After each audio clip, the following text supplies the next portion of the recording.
दोस्तों नमस्कार और स्वागत है आपका आपके ही यूट्यूब चैनल बीएड एग्ज़ाम पर। और दोस्तों गुड मॉर्निंग, नमस्ते। और सभी लोगों को आपके एग्ज़ाम जो भी ऐसे हो रहे हैं उनके लिए आप सबको मेरी तरफ से ढेर सारी शुभकामनाएं। उम्मीद करता हूं कि आप एग्ज़ाम को बहुत ही अच्छे से अटेम्प्ट कर रहे होंगे, कोई भी क्वेश्चन छोड़कर नहीं आ रहे होंगे, क्योंकि यही सबसे बड़ा रामबाण है कि आप जो भी पढ़ के जाएं, लेकिन एग्ज़ाम में आपको अपना टाइम कुछ इस तरह से मैनेज करना है कि एक भी क्वेश्चन आपका छूटना नहीं चाहिए। जी हाँ दोस्तों, एक भी प्रश्न आपको छोड़ के नहीं आना है। अगर आपको उसके बारे में थोड़ा सा भी आता है उत्तर, तो अगर आप नहीं लिखेंगे तो ये आपका आखिरी अवसर होता है इस एग्ज़ाम को देने का। तो फिर जो भी आपको पता है कम से कम उतना तो आप लिख ही दीजिए। तो ध्यान रखिएगा, एग्ज़ाम में सबसे अच्छी बात तो यही होगी कि आप उस क्वेश्चन का सटीक, सही और सबसे बढ़िया आंसर लिखें। लेकिन अगर आपके पास में कोई विकल्प नहीं है, कोई ऑप्शन नहीं है, तो उस प्रश्न को छोड़ना भी नहीं है, क्योंकि आप छोड़ देते हैं मतलब उस प्रश्न को, आप उस प्रश्न के अंक को छोड़ देते हैं। और परीक्षा में एक एक अंक, हर एक भाग से छोटे छोटे अंक भी आपके आगे आने वाले शैक्षिक जीवन में, जहाँ के आप एक शिक्षक के रूप में काम करने वाले हैं, बहुत ही महत्वपूर्ण हो सकते हैं। तो एक एक अंक के लिए, एक एक मार्क के लिए आपको जो है काम करना है, किसी भी प्रश्न को छोड़ना नहीं है। तो टाइम मैनेज करिए, क्वेश्चन की लेंथ को में, वर्ड के लिमिट को ध्यान में रखिए, ताकि आप किसी क्वेश्चन में बहुत ज़्यादा ना लिख दें और किसी क्वेश्चन में आपके पास समय ही ना बचे। तो इस बात का पूरा ख्याल रखते हुए, समय प्रबंधन के साथ और क्वेश्चन को वर्ड लिमिट का ध्यान रखते हुए कोशिश करें। अगर 50 नंबर का आपको मतलब 2 नंबर वाले क्वेश्चन है आपके 50 वर्ड के, तो आप 70 वर्ड तक मैक्सिमम लिखिए। 200 वर्ड के क्वेश्चन है तो 250 वर्ड तक मैक्सिमम लिखिए। और अगर 500 वर्ड के क्वेश्चन है तो मैं तो बिल्कुल सजेस्ट करूंगा कि आप मैक्सिमम से मैक्सिमम 510, 520 तक ही लिखिए, क्योंकि ये भी काफ़ी शब्द होते हैं। तो प्रयास यही रहना चाहिए कि प्रश्नों को आप उनकी निश्चित समय जो शब्द सीमा है ना, उससे कम में लिखेंगे तो चलेगा, ठीक है, कोई प्रॉब्लम नहीं है। आप 50 वर्ड वाले को 45 में भी अगर लिख देते हैं चलेगा, लेकिन उसे आप 100 वर्ड में लिखते हो तो कुछ एक्स्ट्रा मार्क्स आपको नहीं मिले। इस बात का ख्याल रखिएगा। तो चलिए, अभी हम डिस्कस करने वाले हैं सोशल साइंस से कुछ इंपॉर्टेंट क्वेश्चन। अभी मैं आपको जस्ट प्रीवियस ईयर के क्वेश्चन दिखा रहा हूँ ताकि आपको एक आइडिया हो जाए। इसके बाद मैं आपको इससे रिलेटेड जो मैंने नोट्स तैयार किए हैं वो भी मैं आपके साथ में शेयर करूँगा, ताकि आपको चीज़ें समझ में आए। तो इसकी रिविज़न मैं आपको अभी करा देता हूँ। तो सबसे पहले देखेंगे हम लोग सोशल साइंस का पेपर। फटाफट से रिवाइज करा रहा हूँ, कोई टाइम नहीं लूँगा इसमें मैं आपका, बिल्कुल भी नहीं। AIIMS of social science teaching, देखिए ये क्वेश्चन आपका 110% आएगा ही। या व्हाट इज सोशल साइंस, ये प्रश्न आ सकता है। एम्स ऑफ सोशल साइंस आ सकता है। तो ये ध्यान रखना है क्वेश्चन क्या आ सकते हैं। सोशल साइंस क्या है, सोशल साइंस के एम्स क्या है, सोशल साइंस का ऑब्जेक्टिव क्या है, इस तरह के क्वेश्चन आपको आएंगे। देखिए अगला प्रश्न है difference between AIIMS and objective, उद्देश्य एवं लक्ष्य में अंतर। देखिए आपको पता होना चाहिए कि उद्देश्य ये होता है कि आप करना क्या चाहते हैं, आप क्या प्राप्त करना चाहते हैं, और लक्ष्य होता है कि जिसको प्राप्त करने के लिए आप अपना समग्र प्रयास कर रहे हैं, अपना कंप्लीट एफर्ट लगा दे रहे हैं, रात दिन आप उसके बारे में सोच रहे हैं। तो लक्ष्य और उद्देश्य में अंतर यह है कि उद्देश्य की पूर्ति के लिए हो सकता है आप काम करें या ना करें। उद्देश्य ऐसा है जो कि आप निर्धारित कर लेते हैं, और उद्देश्य की पूर्ति के लिए ही आप छोटे छोटे लक्ष्य रखते हैं, या उस उद्देश्य को ही आप अपना लक्ष्य बना लेते हैं। जैसे कि उदाहरण के लिए मैं आपको बताता हूँ, हम सभी भारतीयों का उद्देश्य ये है कि हम, शिक्षा का उद्देश्य क्या है कि हम शिक्षित हों और एक अच्छा रोजगार प्राप्त करें, एक अच्छा जीवन यापन करें। तो ये हमारा उद्देश्य है। शिक्षा के माध्यम से हम जो है अपने आप को विकसित करें, शारीरिक, मानसिक, सामाजिक कौशल विकसित करें और जीवन में आगे बढ़ें। ये उद्देश्य होता है हर एक माता पिता का, शिक्षा का भी यही उद्देश्य है। लेकिन लक्ष्य क्या है कि लक्ष्य यह है कि आप अच्छी शिक्षा प्राप्त करके या तो इंजीनियर बने, आपका हो सकता है लक्ष्य होगा इंजीनियर बनना। आपका लक्ष्य हो सकता है एक, जैसे कि हम सभी शिक्षक हैं तो हमारा लक्ष्य होगा कि हम एक बहुत ही अनुभवी और प्रभावशाली और नामी एक शिक्षक बने, जिसे लोग प्यार करें, बच्चे स्नेह करें, हमारा सम्मान करें। तो ये हमारा लक्ष्य है। उद्देश्य क्या होगा कि हम बच्चों को बहुत अच्छे से पढ़ाएं। तो उद्देश्य एक व्यापक शब्द है, इसको आप 2-3 शब्दों में इसकी व्याख्या नहीं कर, लेकिन लक्ष्य को आप एक शब्द में व्याख्या कर सकते हैं कि आप क्या बनना चाहते हो। आपका लक्ष्य क्या है, मैं इंजीनियर बनना चाहता हूँ। आपका लक्ष्य क्या, मैं एक बहुत बड़ा टीचर बनना, मैं आईएएस बनना चाहता हूँ, मैं इंजीनियर बनना चाहता हूँ, मैं डॉक्टर बनना, ये आपका लक्ष्य हो। तो ध्यान रखिएगा। लेकिन हाँ, लक्ष्य जो है उद्देश्य की परिपूर्ति में ही काम आते हैं, यानी पहले उद्देश्य होता है और उस उद्देश्य से ही आपका लक्ष्य निकलता है। Importance of social science teaching in school curriculum. देखिए, स्कूल के पाठ्यक्रम में सोशल साइंस विषय को जो इसलिए रखना जरूरी है, इसलिए पढ़ाना जरूरी है, क्योंकि सोशल साइंस के विषय के अंतर्गत हम सामाजिक अध्ययन करते हैं, राजनैतिक अध्ययन करते हैं, ऐतिहासिक अध्ययन करते हैं, विज्ञान की अध्ययन भी करते हैं जो हमारे समाज को प्रभावित करते हैं, मनोवैज्ञानिक अध्ययन करते हैं। तो सामाजिक अध्ययन का पाठ्यक्रम में होना इसलिए आ रहा है क्योंकि इसके माध्यम से हम अपने समाज की आवश्यकताएं, इसकी ज़रूरतों और इसमें हो रहे बदलाव के अनुरूप जो ज़रूरी चीज़ें हैं उसे सीखते हैं, अपने आप को उसके लिए तैयार करते हैं, जिससे कि हम अपने समाज का एक अभिन्न हिस्सा बन सकें, एक योगदान करने वाला, एक उत्पादक व्यक्ति बन सकें, यानी कि एक प्रोडक्टिव मेंबर बन सकें। What is source method? स्रोत विधि क्या? जैसा कि नाम में ही लिखा है, स्रोत विधि, यानी कि स्रोत हैं, हमारे पास कुछ सोर्सेस हैं और उस विधि से हम या तो अध्ययन कर रहे हैं या फिर हम शिक्षण कर रहे हैं। आगे बढ़ते हैं, प्रश्न संख्या 5 में importance of introduction in lesson plan. देखिए, लेसन प्लान में बोल रहा है कि आपका पाठ योजना में प्रस्तावना का क्या महत्व है। देखिए, पाठ योजना में प्रस्तावना या आमतौर पर कहीं पर भी प्रस्तावना का महत्व ये है कि आप जो बताने वाले हैं, जो एक ऑडियंस को या अपने स्टूडेंट्स को या फिर जो लोग आपको सुनने वाले हैं, आपसे बातचीत करने वाले हैं, उनको आप एक प्रारूप बता देते हो, उनको एक मानसिक रूप से तैयार करने का काम करते हो कि वो अब इस विषय में क्या पढ़ने वाले हैं, इस पूरे घंटे में, इस आधे घंटे में क्या उनको मिलने वाला है, उससे क्या फ़ायदे मिलने वाले हैं। तो प्रस्तावना आपको एक रूपरेखा देती है कि आगे हम क्या करने वाले हैं, आगे अगले 30 मिनट में, 1 घंटे में क्या होने वाला है। तो प्रस्तावना से विषय के बारे में एक छोटी छोटी सी जानकारी मिल जाती है, लोगों के अंदर उत्सुकता आती है, लोग जो है अब एक्साइटेड होके, उत्सुक होके आपके विषय को विस्तार पूर्वक समझने के लिए तैयार हो जाते हैं। ऑडियो विजुअल एड्स, आपको पता है ऐसी कोई भी दृश्य श्रव्य सामग्री जिसे कि आप देख सकते हैं, सुन सकते हैं। जैसे कि दृश्य का मतलब black board, chart, models, audio, जो एनिमेशन होता है, ग्राफिक्स, ये सब चीज़ें आपके दृश्य श्रव्य है इसमें, जो कि आप सुन सकते हैं। जैसे कि रेडियो, ऑडियो विजुअल, आजकल जो मूवीज होती हैं, शॉर्ट फिल्म्स होती हैं, तो आप जो बोल रहे हैं क्लासरूम में पढ़ा रहे हैं, वो भी आपके श्रव्य सामग्री के अंतर्गत आता है। तो tape recorder, audio, radio, television जिसमें साउंड आ रहा है, ऐसे कोई भी चीज़ जिसमें साउंड भी है और ऑडियो भी है, वो भी आपके दृश्य श्रव्य सामग्री के अंतर्गत आता है। ये बहुत ही उत्पादक तरीके, बहुत ही यूज़फुल रिसोर्सेस होते हैं किसी भी टीचर को अपने क्लास में किसी टॉपिक को बेहतर तरीके से समझाने के लिए। और इसी तरह से छात्रों को भी ये काफ़ी मदद करता है अपने विषय को अलग अलग दृष्टिकोण से देखने, सुनने और समझने का, जिससे कि कठिन विषय को भी वो सरलता से और काफ़ी अच्छे तरीके से समझ पाते हैं। The 2 components of skills of questioning. देखिए, प्रश्नीकरण कौशल के 2 घटक पूछे। तो पहला तो घटक यही होता है कि आप जो है जिस विषय को, आप जो प्रश्न को पूछ रहे हैं, वो जिस विषय को आप पढ़ा रहे हैं उससे संबंधित हो। और प्रश्न पूछने का उद्देश्य ये होता है कि प्रश्नीकरण कौशल में कि जो प्रश्न हो वो बच्चे को जो निर्धारित विषय है उसकी ओर लेकर जाए, उसके ज्ञान को प्राप्त करने की ओर जो है उनको आकृष्ट करे, उसको डायरेक्ट करे। Meaning of unit plan. देखिए, जब आप किसी लेसन को पढ़ा रहे होते हैं तो हर एक लेसन में छोटे छोटे यूनिट्स होते हैं। तो किसी यूनिट को पढ़ाने के लिए जो आप तैयारियां करते हैं, जो आप चार्ट या मॉडल या जो आप एग्जाम्पल लेकर आते हैं बच्चों के लिए, या जो आप टीचिंग के अलग अलग तरीके लेकर आते हैं, वो सारी चीज़ें आपके यूनिट प्लान के अंदर आती है।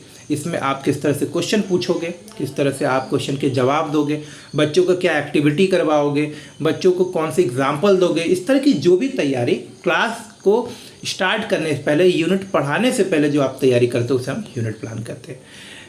Right to specific objective based on application level on any topic of social science. देखिए, सामाजिक विज्ञान शिक्षण के किसी भी प्रकरण का क्रियात्मक स्तर के 2 विशिष्ट उद्देश्य लिखने, तो आप लिख दीजिएगा यहाँ पर। अब मैं आपको आगे ले चलता हूँ। जो प्रश्न आया, आपके लिए प्रश्न दिखा है, clarify the meaning and nature of social science. ये प्रश्न आएगा, आप इसको नोट कर लीजिए, ठीक है। अच्छा, ये दोनों ही प्रश्न करने योग्य हैं, मतलब ये दोनों ही प्रश्न आप कर सकते हैं कि मीनिंग और नेचर क्या है। सोशल साइंस क्या है? सोशल साइंस का मतलब होता है सामाजिक अध्ययन, यानी कि हमारे समाज से जुड़े हुए हर एक उस पक्ष का अध्ययन करना जो कि हमारे समाज के विकास में प्रभावित करता है, जिस पे हमारा समाज निर्भर करता है और जो कि हमारे समाज के विकास के लिए आवश्यक है। जैसे कि हमारे इतिहास का अध्ययन, जैसे कि हमारे भूगोल का अध्ययन, जैसे कि हमारे राजनीति शास्त्र का, अर्थशास्त्र का, जो भी चीज़ें जो हमारे समाज के लोगों को प्रभावित करता हो, उनके जीवन को बदलने का काम करता हो, जीवन को आगे बढ़ाने का काम करता हो, सामाजिक अध्ययन के अंतर्गत आता है। नेचर ऑफ सोशल साइंस क्या है? सोशल साइंस जो है एक समाज का अध्ययन है। जब आप सोशल साइंस पढ़ते हैं तो आप अपने समाज के बारे में जानते हैं, समाज की आवश्यकताओं के बारे में जानते हैं, समाज की जो मान्यताएं हैं, धार्मिक है, राजनीतिक है, व्यक्तिगत है, उन सब चीज़ों से आप परिचित होते हो। तो नेचर भी आप लिख सकते हो, कोई दिक्कत नहीं है। Write down 5 characteristics of a good social science curriculum. देखिए, एक अच्छा सोशल साइंस करिकुलम वही होगा जो कि सभी विषयों को समान रूप से जो है अपने अंदर समाहित करता है। यानी कि सोशल साइंस करिकुलम के अंतर्गत सोशल साइंस से जुड़े जितने भी विषय हैं उनका सबका जो है विशेष तरह से महत्व हो और सबको बराबर तरीके से प्रस्तुत किया जाए। दूसरा, सोशल साइंस का करिकुलम कुछ ऐसा होना चाहिए जो बच्चों को उनके समाज की आवश्यकताएं, समाज की संरचना, समाज उनसे क्या अपेक्षित करता है, क्या करता है, क्या उनसे चाहता है, उन सारी चीज़ों के बारे में बता सके। सोशल साइंस विषय को पढ़ने के बाद में सोशल साइंस के करिकुलम में ऐसी चीज़ों का समावेश करना चाहिए, ऐसी चीज़ें शामिल करनी चाहिए जिससे कि अध्ययनकर्ता को या टीचर को इस बात को बताने में सरलता हो या समझने में जो लर्नर होते हैं उनको सहायता हो कि आखिर हमारा समाज कैसे काम करता है, समाज में किस तरह से हमारे मौलिक कर्तव्य, हमारे लिए मौलिक अधिकार हमारे लिए दिए गए हैं, उन सब चीज़ों को परिचित। तो इस तरह से आप पॉइंट्स लिख सकते हैं। Discuss merits and demerits of lecture method. आप ये जो है तरीका आप तैयार करिएगा, ठीक है, मेरे डिमेरिट्स वाला पार्ट जो है। अथवा social science is an integrated approach, clarify. देखिए, अगर आपको ये क्वेश्चन का आंसर ना आता हो तो मैं सजेस्ट करूँगा इस तरह के क्वेश्चन को आप ना करें तो भी चलेगा, बट ये अच्छा क्वेश्चन है एक्चुअली। तो आप प्रॉब्लम सॉल्विंग मेथड कर सकते हैं, ठीक है। Explain problem solving method with its example, ये आप करिए। इसके अलावा आप जो है क्वेश्चन देख सकते हैं। Describe importance of preparation of low cost teaching add. बहुत ही अच्छा क्वेश्चन है लो कॉस्ट टीचिंग एड का। देखिए, इस क्वेश्चन, सभी क्वेश्चन का सॉल्यूशन मेरे पास है, मैं आप लोग को शेयर करता हूँ जस्ट इसके बाद वाले वीडियो में।